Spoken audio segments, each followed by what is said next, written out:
ज्यांनी आपल्याला संविधान दिलं, मी या संविधानावर थोडक्यात बोलते आणि आज जो धम्म परिषदेचा कार्यक्रम आहे विषयावरच बोलणार, दुसरा विषय घेऊन बोलणार नाही. कारण सकाळपासून बिचारे महिला मंडळ बसलेले आहेत, त्यांचं सगळ्यात अभिनंदन. कारण की तुम्ही नसते तर कार्यक्रमाला काही अर्थ नाही. कितीही वक्ते चांगले आले तरी त्या वक्त्यांनाही काही अर्थ नाही. म्हणून सगळ्यात आधी तुमचं अभिनंदन. तुम्ही बसल्या, तुमच्यासाठी जोरदार टाळ्या होऊ द्या. या ठिकाणी मंचावर सन्माननीय मंचावर उपस्थित सर्व मान्यवर. आता मी पण या ठिकाणी नवीनच आहे, त्याच्यामुळे मला काही 2-4 लोकांचे नाव माहित आहेत. आपल्या या कार्यक्रमाला ज्या अध्यक्ष म्हणून लाभल्या श्रीमती कांबळेताई, परत आपले मिलिंद जीवने सर नागपूरचे, हे 2-3 ओळखतात. आणि या कार्यक्रम ज्यांनी आयोजित केला, खरं तर त्यांची वय सर्व समितीची मला तर 50च्या वरच दिसत आहे, बघत आहे तर. त्यांच्या वयाचं बंधन पाहून किती स्वागत करावं माझ्याकडे शब्द नाही, पण अतिशय धन्यवाद. कारण की माझं वय 43 आहे, तरी लाई करणारी जी ऊन आहे ती ऊन पाहून मला असं विचार आला की खरंच नाही जावं. पण त्यांच्याकडे बघितल्यावर अशी ऊर्जा आली की गेलं पाहिजे. किती धावपळ करतात आणि धावपळ करून या ठिकाणी इतका चांगला कार्यक्रम या ठिकाणी आयोजित केला. त्या आयोजकांचा सर्वात अभिनंदन, स्वागत. आता बुद्धाचा धम्म तुम्हाला माहिती आहे प्रत्येकाला, आणि आपण ऐकतो, नेहमी ऐकतो. कारण या ठिकाणी आधीच प्रास्ताविकतेमध्ये सांगून गेलेले आहे की बहुतेक 50च्या जवळ ह्या जागेला झालेलं आहे. तर अशा ही दुसरी पिढी असेल की ज्यांनी हा कार्यक्रम राबवत आहे. पुन्हा तिसरी पिढी युवा नेत्यांनी समोर यायला पाहिजे, यांच्या पाठीला मागे राहून शिकायला पाहिजे, आणि तिसरी पिढीने सुद्धा हा कार्यक्रम चालू ठेवायला पाहिजे. कारण त्यांच्याकडे बघितल्यानंतर खरंच ऊर्जा येते. आणि सन्माननीय काटकर सरांनी मला माझा जो इंटरव्ह्यू तुम्हाला सांगितला, आता मी तुम्हाला बुद्धाचा धम्म सांगते या संदर्भातून. कारण मी काटकर सरांना पण खूप सेवा करताना बघितली आहे. त्यांनी त्यांच्या बहिणीचं लघवी वगैरे फेकताना मी बघितलेला. असा भाऊ अशा प्रत्येक बहिणीला जर लाभेल, किती बरं चांगलं. तुमच्यापैकी किती बायांचे भाऊ काटकर सरांसारखे आहेत सांगा बरं. तुमचा एकानेच हातभार केला, त्यांच्यासाठी जोरदार टाळ्या होऊ द्या. क्या बात आहे. इतकं काही मला अभ्यास नाही, पण सांगते, मी स्वतः बघितलाय त्यांची सेवा. वयाचं काही बंधन नाही, मनात जर जाणलं तर काही करता येते. आता आपल्या पत्रकार सरांनी खूप आम्हाला इथं या ठिकाणी चांगलं मार्गदर्शन सांगितलं. पण आपले लोक संघटित आहेत का? 5-5 लोक वरून किती पार्ट्या झालेल्या आहेत. मग कसं काही विदर्भ एक होणार किंवा काहीतरी एक होणार किंवा काहीतरी. विरोध नाही, पण सत्य सांगावं माणसाला. कारण की प्रत्येकाला मान, प्रतिष्ठा आणि पद हेच पाहिजे, दुसरं काही नको.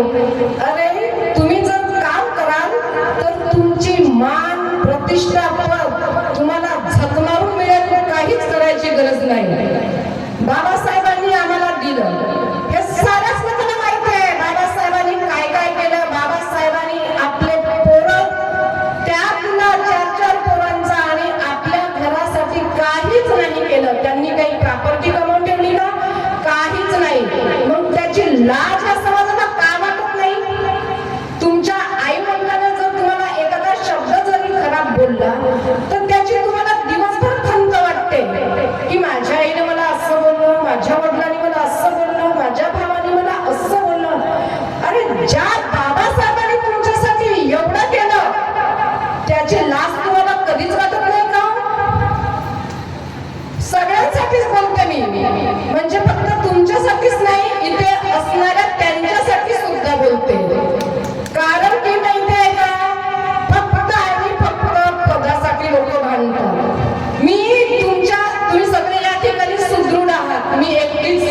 प्रसंग आहे, पण आमच्या आईवडिलांनी आम्हाला धम्म शिकवला. मी एकदम लहान वयापासून बाबासाहेबांची जयंती साजरी करायची. 50 पैसे घेता 50 पैसेच घ्यायची गावातून. तथागत बुद्धाची जयंती साजरी करायची. आम्ही त्यांचे कार्य बघितलं नाही, पण आमच्या आई वडिलांनी ते आम्हाला सांगितलं म्हणून आम्ही ते करतो. सरांनी कोरोनाचा काळ सांगितला. मी स्वतःचे 1.5 लाखाचे दागिने गहाण ठेवले. 1.5 लाखाचे. किती? 1.5. माझ्या 2 अंगठ्या, नवऱ्याची चैन, माझी चैन. माझा नवरा माझ्या सोबतीलाच काम करतो. नवरा म्हणतोय मला तू पण करतो, मलाही करायला लावतो. मग मी त्यांना म्हटली, जर आपण प्रवासी असतो तर असतो की नाही, आपण प्रवासी असतो तर आपणही कितीतरी गई केलो असतो. बरोबर आहे. मग ही भूमिका प्रत्येकाच्या मनात का रुजत नाही? बुद्धाने मैत्री शिकवलेली आहे. मग मैत्री कशी तयार कराल? आधी तुम्ही दुसऱ्याच्या प्रती चांगला विचार कराल तेव्हा की नाही? आधी गावामध्ये एक मुलगा नोकरीवर लागला तर अख्खा गाव खुश व्हायचा की नाही? आता तुम्ही जीवनात खूप काही तुमची वय नाही, 10 वर्षाचं उदाहरण देते मागचा, पण आता घरासमोरचा का घरातला सुद्धा मुलगा लागला ना तर ते चुलता किंवा चुलती नाही का त्याच्या विरोधात जाते. काय म्हणते? ते पोट्ट कसं लागला, तू का करता रे? हे सामोरच नाही गेलं पाहिजे, खिचा यायचे पाय. अरे मूर्खांनो, कधीवरही असे तुम्ही विचार कराल ही धुना, हे तुमच्या मनात वाईट विचार का यावी? तुम्ही दुसऱ्याबद्दल, सगळ्याबद्दल खरंच चांगला विचार करा, तुमचं खरंच मंगल होईल. माझ्याकडे काहीच नव्हता, सरांनी सांगितलं मला सुटा बुटा प्यायला म्हणून मी आले, नाहीतर छान तुमच्यासारखी साडी नेसली असती. म्हणजे बाबासाहेबाची पोरगी आहे तू सुटा बुटा पे. म्हणलं सर नाही जमत ना, थोडी लट्टच आली मी. नाही म्हणे ये, म्हणून आली बाबा तुमच्यासाठी आणि सेवा दिली. कोरोनामध्ये माझ्या घरच्या किती ऐराच्या साड्या होत्या त्या सगळ्या साड्या नेल्या, बेडशीटा, चादरा आणि कित्येक प्रवाशांना मी त्या दिल्या. म्हटलं कुठं जाते रे बाबा? नाही म्हणे कुठं 35-40 लोक पायी यायचे, असे पाय फुटून गेले होते. मी पोलिसांची गाडी बोलवून ते जेवण पार्सल न्यायचा. माझे मिस्टर पण माझ्या सोबतीला होते. स्वतः जेवण बनवायचे मी तेवढे. 50 लोकांचं जेवण कुठूनही फोन आला तरी जेवण द्यायची. स्मशान भूमीत सुद्धा जेवण नेऊन वाढलेलं आहे. तुम्ही तर सुदृढ आहात. सगळ्यात जर भोजन वाढणं हा सगळ्यात पुण्याचं काम आहे. तुमचं जर शरीर स्ट्रॉंग असेल ना, तुम्हाला भूक लागली ना तर तुम्ही राहू शकत नाही. बिमार असाल तर 8 दिवस राहा, सलाईनवर राहा, कायच्यावर राहील पण राहा. बरोबर? याला म्हणतात मैत्री. म्हणून मैत्री अशी करा की ती दुसऱ्यांनी आपल्याकडून काहीतरी शिकलं पाहिजे. मी सरांना बघितलं, त्यांनी आपल्या बहिणीची इतकी सेवा केली. मी दुसऱ्यांना पण उदाहरण देते आणि अपेक्षा करते की असा भाव प्रत्येकाने लाभो. पत्नीची पण करतात, बहिणीची सुद्धा केली. लिटरली बहीण भावाचं आजकाल पटत नाही. खूप म्हणजे किती म्हणा, जर भावाची बायको चांगली नटून छटून दिसली तर बहिणीलाच येते, बायकोले मटकवते, मला काही नाही घेऊन दे. हा घरोघरीचाच आहे. आणि हाच तुम्हाला विषय तुमच्या संसदेपर्यंत नेणारा आहे. आपल्या शेतात काय येत नाही, कारण आपण 500 रुपयासाठी बेईमानगी करतो. तुम्हाला ज्या बाबासाहेबांनी मताचा अधिकार दिला, समान संधी, समान हक्क, समान कायदा, त्या मताचा अधिकाराला तुम्हाला थोडी सुद्धा वाटत नाही. तुम्ही 500-1000 रुपये घेता दारूसाठी, मटनसाठी. जी तुमच्या जिंदगीवर मी दिव्यांग आहे ना, मला अभिमान आहे माझा, कारण मी तुमच्यापेक्षा जगा वेगळी आहे आणि जगा वेगळी जगते. मी कधी कुणाकडून 1 रुपया घेतला नाही, पण मत पहिलं देते. कोणाला? नवरा वेगळा देते, मत मी वेगळा देते. कारण मला अधिकार माझ्या बापाने दिलं, माझ्या नवऱ्याने नाही दिलं. आज तुम्ही इथं आल्या, सुरक्षित आल्या, कोणत्या रस्त्याने कसे जाणार हे तुमचा रस्ता बाबासाहेब सुरक्षित करून ठेवलेला आहे, तुमच्या नवऱ्याला नाही. म्हणून जेवढ्या गोष्टी नवऱ्याच्या ऐकायच्या तेवढ्याच ऐका, पण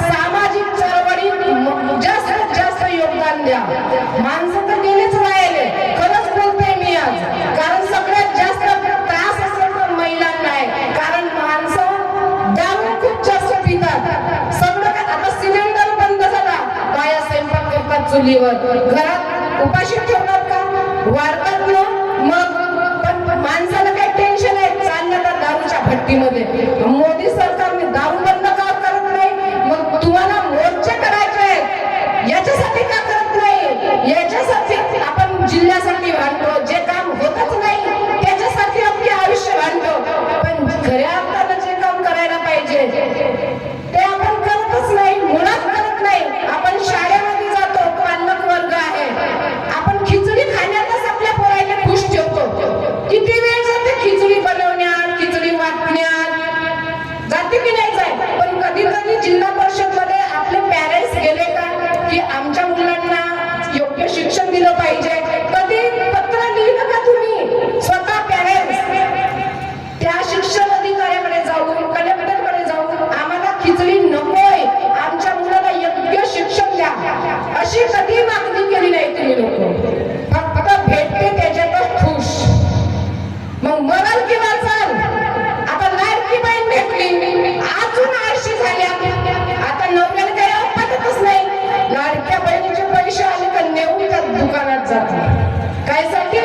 नुसत्या कपडे. का करतात त्या कपड्याने? कोणी पाहत नाही. मी लग्नाला जाताना मी खरंच विचार करते, कशा बाया मटकतात, कशा बाया मटकतात पाहून राहिलो, त्याच्याकडे कोणी पाहत नाही. नाही पाहत, कोणालाच वेळ नाही आहे. प्रत्येक बाईला वाटते मी सुंदर दिसली पाहिजे. पण ती स्वतः तेवढी सुंदर आहे, ती स्वतःकडे न बघता दुसऱ्याकडे कशाला पाहिजे? त्याच्या साड्या पावा ना, त्याचा तो मेकअप पावा, घाम फुटलेला इकडं तिकडं. बरोबर आहे की नाही? जर चुकत असं तर पहा, कारण हा तुम्हाला सगळ्यात जास्त शिकवणं गरजेचं आहे. एक महिला शिकली, प्रत्येक पुरुषाच्या मागे एका महिलेचा हात आहे. शिवाजी घडलं, राजमाता जिजाऊ सोबत होत्या. हा, सावित्रीबाई घडल्या, महात्मा फुले सोबत होते. बाबासाहेब घडले, रमाई सोबत होत्या. म्हणजे ज्या ह्या महिला आहेत, या महान स्त्रियांना, आणि ह्या खरंच महान होत्या म्हणून यांच्या पोटी हे महान शूरवीर जन्माला आले. आम्ही अशाच बैताळ असू म्हणून कदाचित हे ढेप खाय जन्माला आले. बरोबर आहे की नाही? कारण की आता मोठ्यांचं ऐकत नाही. एखाद्याला विचारलं, जसं 2 बाया होत्या, त्या धान कापायला जात होत्या, तिची साडी एवढी फाटकी, 8-8 दिवस डोक्याला तेल नाही, डोक्षी विसरायची सोय नाही तिची. पण ते का म्हणते, बाई शीतल तर नाही तर लई वनवास. आता मला सांगा, तिने तिचाच वनवास नाही दिसते. ते साडी फाटली, त्या साडीने गाठी बांधते, 8-8 दिवस डोक्षी नाही विसरत, तिने वनवास नाही का? तो सीतेने कायचा वनवास होता, पण तिने सीतेचा वनवास जास्त महत्वाचा वाटते. ही आपली मानसिक गुलामी आहे. एक माझा मित्र आहे, त्याचा खूप मोठा पोस्टर स्टुडिओ आहे. तो मला बोलते, मॅडम म्हणते मला ऑर्डर सांगा ना जे म्हणते. मी त्याला म्हटली, एक काम करा म्हटली, मी मरेल तर माझ्या मैत्रीचा ऑर्डर तुम्ही घ्या. तो काय म्हणते, जी बाबा म्हणते मी नाही घेत. नका हो, नाही म्हणते, मैत्रीचा ऑर्डर कोण घेते? पहा, एक गंमत सांगते, तुम्ही पण बोर नाही झाले पाहिजे ना. म्हणून जिवंत माणसाला इतकी व्हॅल्यू आहे, मेल्यानंतर तर काही कामाचा नाही. साधा एक फोटो काढायला सुद्धा भीतात लोक. भीतात ना? किती घरी आहे ज्याच्या घरचे पूर्वज मेले, त्याच्या घरी किती लोकांचे मेले याचे फोटो शूट आहेत किंवा व्हिडिओ आहेत? सांगा बरं, आठवण करा. व्हेरी गुड, टाळ्या होऊ द्या यांच्यासाठी. कारण तुमच्या घरचे त्या लायकीचे असतील की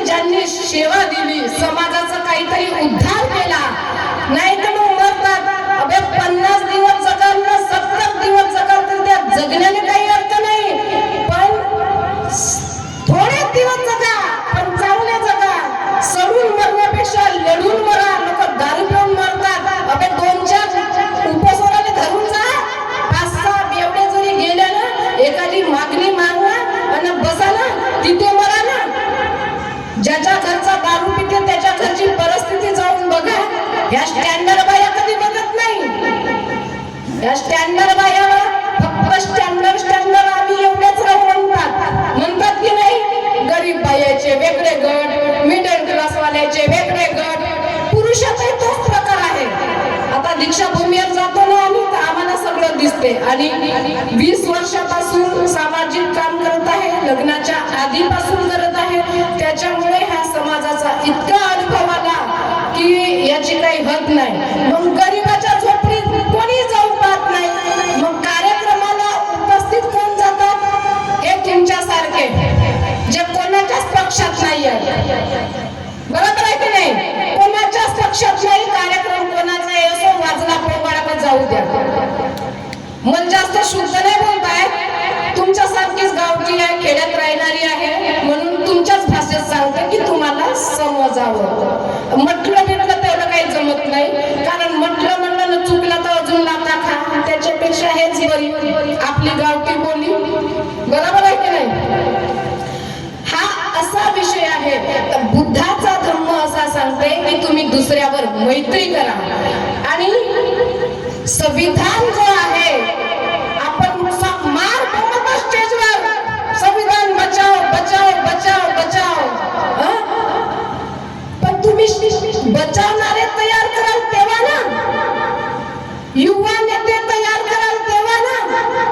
युवा नेतेच नाही आपल्याकडे. आता ही पिढी जर संपली, प्रत्येकाच्या घरी 1-2 पोरं आहेत. बरोबर आहेत की नाही? प्रत्येकाची माय काढून ते नको मा नको जाऊ, तू मला एकच पोरगा आहेस, कोणी नको जाऊ, जाऊ दे तो दुसरा कराल. अरे बाई, तसा म्हणायचंच नाही. बाबासाहेबांना जर विचार केला असता तर बाबासाहेब 14व्या रत्न होते. काय बोधिसत्वाने जन्म घेतलं आणि सगळ्याची कायापालट केली. आज एवढ्या शान शौकीन तुम्ही आहात. आज मी सुद्धा बुटावर आहे. बाबासाहेबाची देण आहे. कोण्या आईला गैऱ्यानं तू खैऱ्या, कोण्या अंबानी धंबानीची नाही आहे, बाबासाहेबाची देण आहे. आणि म्हणून बाबासाहेबाशी जो जो बेईमानकी करल, मग तो कोणीच असो, माझा बाप असो, माझा भाऊ असो, तो सडू सडू मरल. मरल का नाही? खरं की नाही? बाबासाहेबाशी बेईमानकी करू नका. फक्त काही गुन्हा घडला, फक्त बुद्धिस्ट परिवार जो भी आहे, कुठलाही असो, फक्त बुद्धिस्ट परिवार रस्त्यावर येते. एखाद्या मांगावरही जर का अन्याय झाला, मोर्चे काढाले आमचा बुद्धिस्ट परिवार, पण बाकीचे नाही. बाबासाहेबांची जयंती साजरी करायला मी सांगते स्वतः. मी ओबीसी वर्गात राहते आणि ओबीसीच्या महिलांना जागृत केलं की तुम्ही बाबासाहेबांची जयंती साजरी करा. त्या महिलांनी बाबासाहेबांची जयंती साजरी केली. शिव मंदिरामध्ये बाबासाहेबांचा फोटो लावला, शाहू महाराजचा लावला, शिवाजी महाराजचा लावला, राजमाताचा लावला, महात्मा फुल्यांचा लावला. एवढे फोटो लावण्यासाठी त्यांना मी तेवढं मजबूत बनवलं. कारण त्यांनी बोलवलं तर मी त्यांच्याही कार्यक्रमात जाते ना. मी कशाला विरोध करू? माझं म्हणणं आहे, तुम्ही एका देवाला भागत नाही, 100 मांडा. त्याने नाही भागत तर अजून 50 दुसरे मांडा. तो आहे तुमचा श्रद्धेचा ठाण. माझी आई काळी आहे, ती मला प्रिय आहे. तुमची आई गोरी आहे, ते तुम्हाला प्रिय आहे. मी तुमच्या आईला शिवा देईल तर तुम्हाला राग येणार नाही का? मग कोणाच्या धर्मावर टीका करण्यापेक्षा आपण अधिकारासाठी लढलं पाहिजे. आपण अधिकारासाठी लढतच नाही. हिंदू, मुस्लिम, दलित, बौद्ध याच्यातच झगडतो. अजून आमच्या काय कोसरे, बावणे, बारके याच्यातच झगडतो. मग का फायदा? मग जेव्हा बाबासाहेबांनी तुम्हाला धर्मांतर दिलं, दीक्षा दिली, तेव्हा तुमच्या जातीपातीचा विचार केला नाही. आणि तुम्ही हे भडवे, मी ह्या शब्दात बोलते, यांनी सगळ्यात जास्त जात फुलवली, डिवाइड केलं. आता तर ते जाऊ द्या, आता गरिबी श्रीमंताची कीड लागली आहे लोकांना. गरिबाचे असलं तर जा तिकडे, बस तिकडे बाजूला, बस बाजूले. आणि शाहकाराचे असलं तर इकडे बसा ना, बसा इथं, बसा बसा. काही हवं का तुम्हाला? अरे माणूस म्हणून माणूस, स्त्री आणि पुरुष दोनच जाती ठेवा आणि त्यांना त्यांचा सन्मान ठेवा. खरं सांगतो, जगात परिवर्तन झाल्याशिवाय राहणार नाही. पण इथल्या 52 पार्ट्याने पूर्ण आपला समाज गेला. आपल्या एकट्या समाजानं